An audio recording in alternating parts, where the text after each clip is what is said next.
Hello, welcome to 6.2, day 2. Hopefully this will be shorter than your day 1 stuff. We really just have this one page to do, so we'll have 2 examples and 1 new equation. Today we're talking about continuously compounded interest. It has that equation that you see on your screen there. A equals P times E to the power of RT. Again, A is going to be your final amount. P is your initial principal balance, so the amount you start with. R is your interest rate, and N is the number of times applied. E is actually a number. You can find it on your calculator, which is why I have your calculator on the screen. If you're trying to use E, notice it's kind of hard to see, but it's right here above that division button, and it's blue. So in order to do this, you're going to press your second button, and then you're going to press E, or the division sign, to get E to show up on your calculator. So second and then division to get E.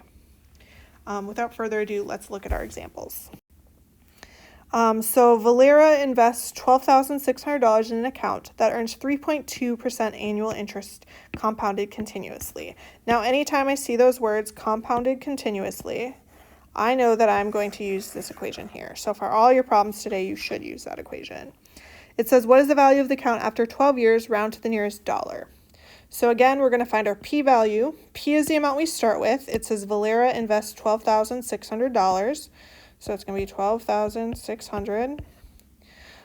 R is our interest rate. It says that she earns 3.2% annual interest. So we're going to do 3.2%. But remember, you want that in a decimal. So I'm going to move my decimal twice. Any empty spots will put a 0, so this is really going to be 0.032. And then my T value is the amount of, actually, I think it should be, this up here, this should be T, sorry, I was just looking.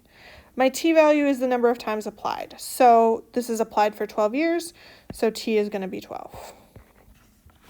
Again, we're going to go ahead and plug that into our equation. I'm going to write that all in black. We have A equals P times E to the power of RT.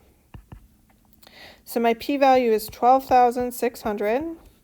E will just be E, and then R is 0.32 times 12.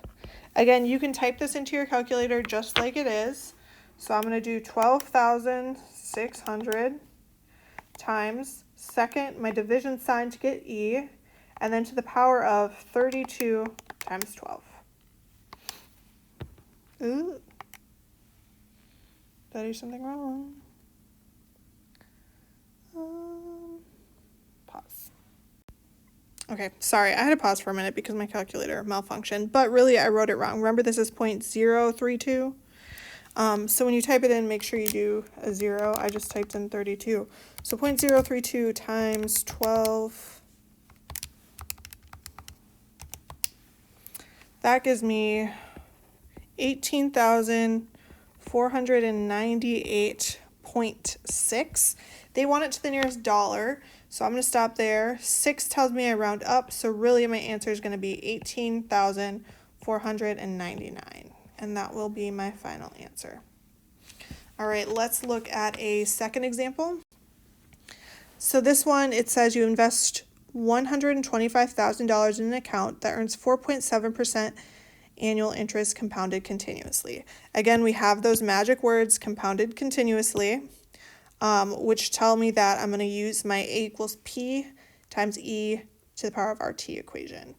So first we have to figure out what is the value of the account after 15 years. Well, the first thing I know is my principal amount is $125,000. It's right here, the amount we invest. So $125,000. My rate of interest is 4.75%. Again, we have to move our decimal twice. Any empty loops will put a 0.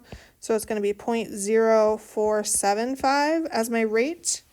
And my time for this case is 15 years. So we're going to go ahead and use 15 for T. Again, we're going to plug in all the numbers we just found.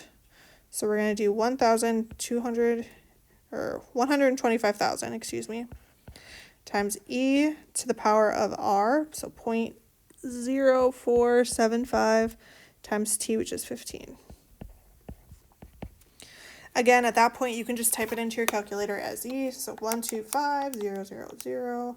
Again, to get your E value, you have second and then the division sign to the power of 0.0475 times 15, and you get 254,885. And then let's round to the nearest dollar again like we did for the last one. So it has 0.3. Again, that 3 tells me we round down, so my final answer would really be $254,885. All right, the next problem, the only thing that changes is my T value. Now we're looking at the value of the account after 30 years. So my T value is going to be 30, but my R value is the same, so 0.0475, and my P value is also the same, so it's going to be 125,000. Again, we're going to plug in everything into our equation. So my P value is 125,000 times E to the power of 0.0475 times T, which is 30.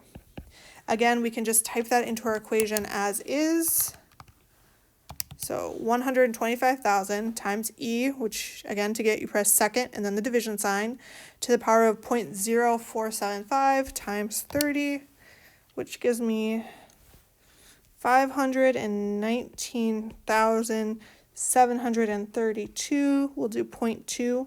Again, that 2 tells me to round down, so my final answer will really be $519,732. Sorry, apparently speaking and reading those big numbers is hard today, but that should be your final answer. All right, thank you for watching. You can go ahead and try your homework for this week. Don't forget to submit your interactive notebook when you're done with all the material for this week. And as always, if you have questions, please don't hesitate to reach out to your teachers.